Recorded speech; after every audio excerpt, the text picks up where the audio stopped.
4 फरवरी 2016, ढाका, बांग्लादेश। एक शांत गुरुवार की शाम थी।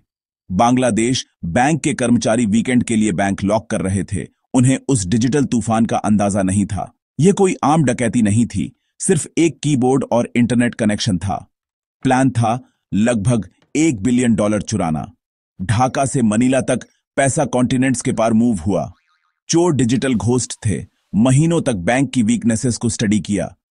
जब ढाका सो रहा था, हैकर्स ने साइलेंट अटैक शुरू किया।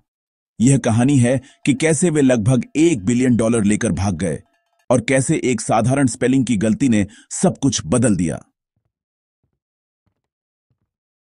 हर बड़ी आग एक सिंगल स्पार्क से शुरू होती है। बांग्लादेश बैंक के लिए यह एक ईमेल था, एक जॉब एप्लीकेशन, एक अटैचमेंट, सब कुछ नॉर्मल। एक क्लिक और बैंक के नेटवर्क में मैलवेयर घुस गया। यह कोई आम वायरस नहीं था, यह एक ट्रोजन हॉर्स था जो छुपकर बैंक के सिस्टम्स को समझ रहा था। हैकर्स का टारगेट था स्विफ्ट नेटवर्क, बैंकिंग का ग्लोबल सिस्टम। बस एक ईमेल, एक क्लिक और सेंट्रल बैंक खतरे में था। सिक्योरिटी की सबसे कमजोर कड़ी, इंसान। वॉल्ट खुला था और चोर अंदर थे। एक बार अंदर घुसने के बाद हैकर्स बैंक के नेटवर्क के इनविजिबल मास्टर बन गए। उनके मैलवेयर ने उन्हें टोटल कंट्रोल दिया। किसी भी फाइल, किसी भी system, access at any time. उन्होंने स्विफ्ट रूम को टारगेट किया, जहां इंटरनेशनल ट्रांसफर किए जाते थे। फिजिकल सिक्योरिटी मायने नहीं रखती थी, वे पहले he had already entered digitally. उन्होंने उन टर्मिनलों को कंट्रोल किया जिनका उपयोग पेमेंट रिक्वेस्ट बनाने और अप्रूव करने के लिए किया जाता था, जैसे किसी चेक पर मैनेजर के सिग्नेचर को टू फॉर्ज। अपने ट्रैक्स को कवर करने के लिए उन्होंने स्विफ्ट प्रिंटर को डिसेबल कर दिया। आउटगोइंग ट्रांजैक्शन का पेपर ट्रेल इरेज्ड। उन्होंने लोकल डेटाबेस से फ्रॉडुलेंट ट्रांसफर के रिकॉर्ड्स को डिलीट करने के लिए कस्टम मैलवेयर इंस्टॉल्ड। भले ही कोई लॉग्स चेक करता, theft would appear invisible. Hackers सिर्फ पैसा नहीं चुरा रहे थे, वे क्राइम की मेमोरी को ही were erasing. Perfect digital heist was ready to unfold. Final act was about to begin. इस चोरी के स्केल को समझने के लिए आपको स्विफ्ट को समझना होगा। स्विफ्ट कोई बैंक नहीं है, यह एक सिक्योर मैसेजिंग नेटवर्क है जो दुनिया भर में 11,000 से ज्यादा फाइनेंशियल इंस्टीट्यूशंस को कनेक्ट्स। यह ग्लोबल फाइनेंस का सेंट्रल नर्वस सिस्टम है जो एनक्रिप्टेड मैसेजेस के साथ पैसा मूव करता है। सिस्टम की सिक्योरिटी लेजेंडरी है, लेकिन यह केवल अपनी सबसे कमजोर कड़ी जितनी ही मजबूत है, द बैंक इटसेल्फ। हैकर्स ने महसूस किया कि उन्हें स्विफ्ट को खुद हैक करने की जरूरत नहीं थी, बस बांग्लादेश बैंक के कनेक्शन को हैक करना था। बैंक के स्विफ्ट टर्मिनल को कंट्रोल करके वे पेमेंट ऑर्डर भेज सकते थे जो पूरी तरह से लेजिटिमेट लगते थे। न्यूयॉर्क में फेडरल रिजर्व बैंक इन्हें वैलिड रिक्वेस्ट के रूप में वुड सी। हैकर्स ने दुनिया के सबसे विश्वसनीय फाइनेंशियल नेटवर्क को अपनी पर्सनल गेटअवे कार में बदल दिया। बांग्लादेश बैंक के क्रेडेंशियल्स के साथ वे बैंक बन गए। परफेक्ट क्राइम मोशन में था। शुक्रवार की सुबह बैंक अधिकारियों ने देखा कि Swift printer was not working. उन्होंने इसे एक टेक्निकल ग्लिच मान लिया और वीकेंड के बाद आईटी को इसे ठीक करने के लिए छोड़ दिया। इससे हैकर्स को वह कवर मिल गया जिसकी उन्हें जरूरत थी। Paper trail was cold. Staff के जाने के बाद हैकर्स ने स्विफ्ट टर्मिनल में लॉग इन किया और पेमेंट रिक्वेस्ट स्टार्टेड सेंडिंग। दर्जनों ट्रांसफर, कुल लगभग $1 बिलियन के फिलीपींस और श्रीलंका में अकाउंट्स में were sent. 4 transfer, 81 million Philippines reached. 5वां, 20 million Sri Lanka was sent. New York fade ने पेमेंट्स को प्रोसेस किया, कुछ भी सॉ नथिंग सस्पिशियस। हैकर्स ने देखा कि बांग्लादेश बैंक से $100 मिलियन वर विथड्रॉन, लेकिन फिर लक इंटरवीन्ड। श्रीलंका में 20 मिलियन का ट्रांसफर एक स्पेलिंग एरर के कारण फ्लैग हो गया। शालिका फाउंडेशन की बजाय फाउंडेशन। ड्यूश बैंक ने टाइपो देखा और आस्क्ड फॉर क्लैरिफिकेशन। साथ ही ट्रांसफर की वॉल्यूम और साइज ने न्यूयॉर्क फेड में रेड फ्लैग उठाए, जिसने बाकी 850 मिलियन पर स्टॉप्ड। स्पेलिंग की गलती वह धागा था जिसने पूरी स्कीम को अनरेवल्ड। हैकर्स का perfect plan suddenly in danger.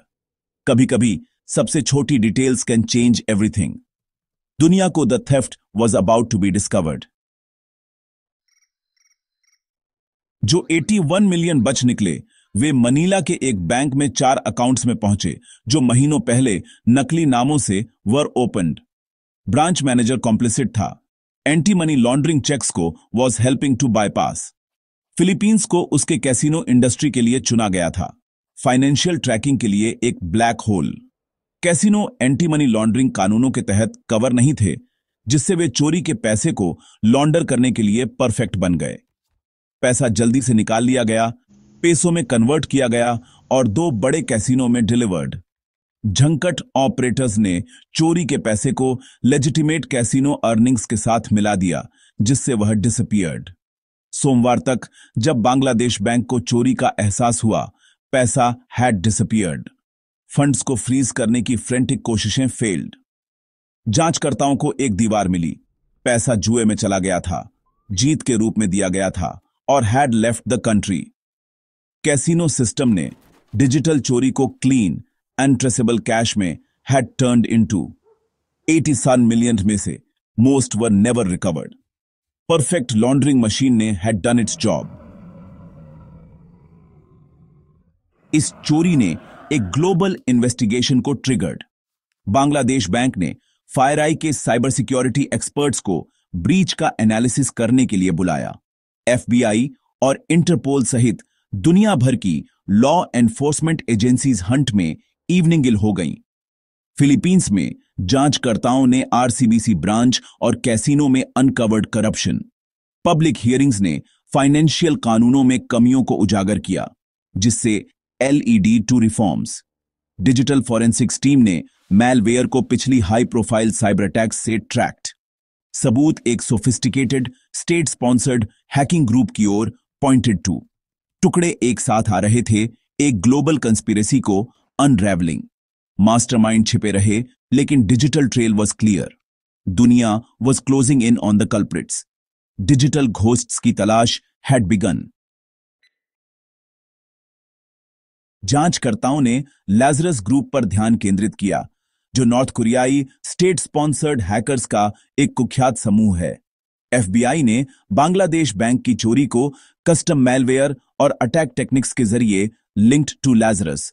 North Korea विदेशी मुद्रा के लिए बेताब, अपने शासन को फंड करने के लिए साइबर क्राइम की ओर had turned to. Lazarus group शासन के खजाने के लिए सैकड़ों मिलियन चुराते हुए डिजिटल बैंक लुटेरों के रूप में ऑपरेटेड एज। उनके तरीके पेशेंट, सोफिस्टिकेटेड और रूथलेस थे। एक सिंगल स्ट्राइक के लिए मंथ्स ऑफ प्लानिंग। मजबूत एविडेंसों के बावजूद नॉर्थ कोरिया को जवाबदेह ठहराना इम्पॉसिबल प्रूव्ड। 2018 में अमेरिका ने एक नॉर्थ कोरियाई प्रोग्रामर पर आरोप लगाया, लेकिन वह is out of reach. Lazarus group लगातार विकसित हो रहा है, दुनिया भर में बैंकों और क्रिप्टोकरेंसी एक्सचेंजों को टारगेटिंग। बांग्लादेश बैंक की चोरी उनकी सबसे एम्बिशियस थी और दुनिया के लिए एक वार्निंग। डिजिटल घोस्ट्स अभी भी खुले घूम रहे हैं, हमेशा अपने अगले टारगेट की तलाश में। सालों बाद चोरी हुए पैसे का ज्यादातर हिस्सा अभी भी गायब है, एक ऐसे सिस्टम में समा गया है जो अपने ट्रैक्स को मिटाने के लिए बनाया गया था। मास्टरमाइंड अनपुनिश्ड बने हुए हैं, परछाई से नए डिजिटल रेड की प्लानिंग कर रहे हैं। इस चोरी ने ग्लोबल बैंकिंग इंडस्ट्री को सदमे में डाल दिया, जिससे साइबर खतरों की रियलिटी के साथ एक force to come to terms with. दुनिया भर के बैंकों ने सिक्योरिटी मजबूत की, लेकिन सबक क्लियर था, technology alone is not enough. सबसे कमजोर कड़ी हमेशा इंसान होता है। A click can open the vault. यह स्कीम लगभग एक स्पेलिंग की गलती और एक बैंकर के इंट्यूशन से हैड फेल्ड। साइबर क्राइम के खिलाफ लड़ाई में मानवीय सतर्कता हमारी is our best defence. Physical और डिजिटल क्राइम के बीच की लाइन धुंधली हो गई है। प्योंगयांग में एक कीबोर्ड, ढाका में एक can empty a vault. Security एक प्रोसेस है, कोई नॉट अ प्रोडक्ट। अगला बड़ा खतरा चुपचाप आ सकता है, एक सिंगल क्लिक के साथ। साइबर क्राइम की दुनिया में मशीन में घोस्ट आर ऑलवेज वॉचिंग।